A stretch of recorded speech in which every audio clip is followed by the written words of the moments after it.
Well, it's turned out to be quite a wet February. It seems like it's been raining since about October.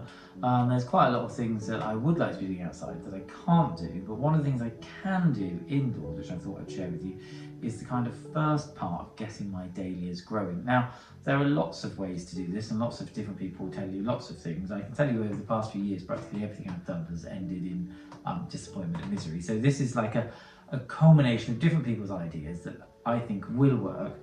What I have got is a whole series of dahlias that I have bought because the ones I overwintered didn't survive, so that was a bit disappointing. You can try it, dig them up at the end of the year, get all of the soil off, wrap them in paper, store them in a cool, dry place, which is what I did, but somehow the frost seems to have got to them and they all rotted.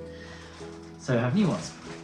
What people tend to do with their dahlia tubers, or some of the advice at the moment, is to get the dahlia tubers at this time of year, February, into a large tray and put 4 or 6 in there and half cover them with soil and allow them to start their growth cycle, which you can do.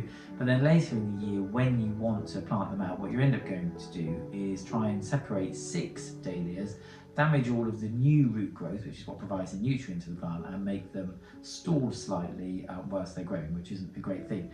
What I do instead, big clang, is use individual large containers and plant each one in there so that I can take the cuttings that I want when they start shooting, and they get a nice established root ball that when frost is over I can take it out of this pot easily, plant with minimal disturbance. So the first thing to do is to fill that up about halfway with a good peat-free compost. And then take my rather spidery dahlia. Now, they can be confusing. I mean, look at it. It looks like a spider that's gone wrong. What you'll find is that most dahlias you buy are quite young, and there's only one shoot where there would have been a stem, which is easy to identify, and the rest are its roots. So you know that it's going into the container that way round. And what I do is make the crown of the tuber level with the rim of this pot, that kind of the lower part of that rim band, so that I can water that successfully without it going everywhere.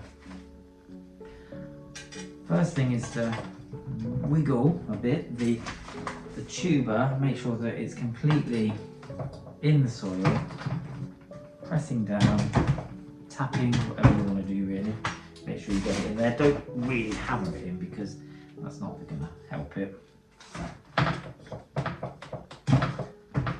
And leaving that kind of spike from last year's flowering stalk out.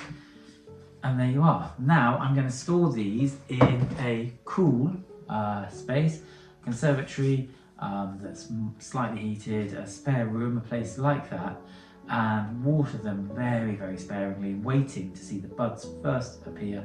And as that growth comes up, so I was telling you, you can take cuttings which will root and flower in this year. So you can buy 1 or 2 dahlia tubers and end up with quite a few if you start them like this now.